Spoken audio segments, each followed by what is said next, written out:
In this lesson, we are going to learn about chemical reaction. Now, a chemical reaction is a process in which one or more substances, also known as reactant, change into one or more different substances, also known as product. And we are going to use this example right here to illustrate. Here we have iron and oxygen combined together to make iron oxide, which is completely different from iron and oxygen. So, what we have here is that during a chemical reaction, one or more atoms break their bonds, rearrange, and form bonds with other atoms. And this process creates new substances, also known as product. So in this case, we have the product right here. And these two right here are reactant.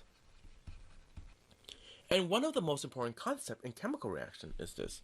All chemical reaction obey the law of conservation of mass, or the law of conservation of matter. Think of the term conserve. Conserve meaning to keep it the same, right? So, based on this law, it basically states that atoms are neither destroyed nor created during a chemical reaction. What does that really mean? Well, in this mathematical term, we have the number of atoms for each element on the reactant side, okay, abbreviated by R, is going to be the same number of atoms for each element on the product side, okay, which is abbreviated by P. And in this lesson, we are going to learn how to describe a chemical reaction. Well, in order to do that, we need to realize there are symbols that are used to describe it. And we use the term chemical equation to describe a chemical reaction. In order to describe a chemical reaction using chemical equation, we need to be familiar with the symbols that are used in chemical equation. First of all, we have the plus sign and then the arrows, right? One thing you have to realize when we have a double arrow that indicate it is reversible. And then we have the different states of matter. And lastly, this is where it gets really tricky. If there is something on here, on top of the arrow is either a catalyst or that symbols right there represent heat. So the triangle represents heat. So let's do an example problem. What we have here is a chemical reaction above between solid. What is solid? Well, this is solid right here, Fe. So we have solid iron. And gas is what? Oxygen, O2. There you go.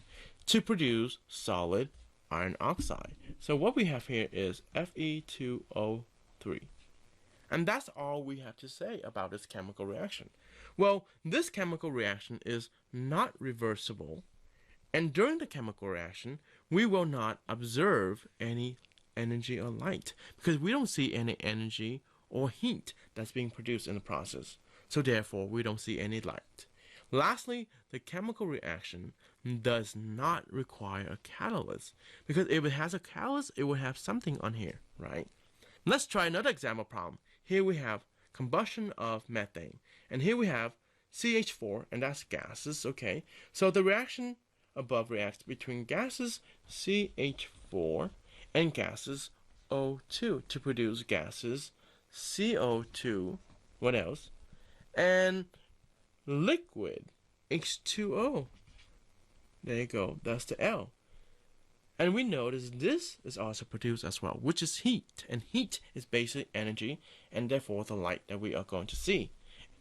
Now the reaction is, of course, not reversible. The only time it's reversible is when it has a double arrow.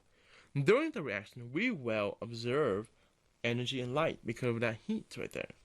Lastly, the reaction does not require a catalyst, because if it required a catalyst, it would be something right here. So therefore, it does not require catalyst. And that is how you use this table to describe a chemical reaction using a chemical equation.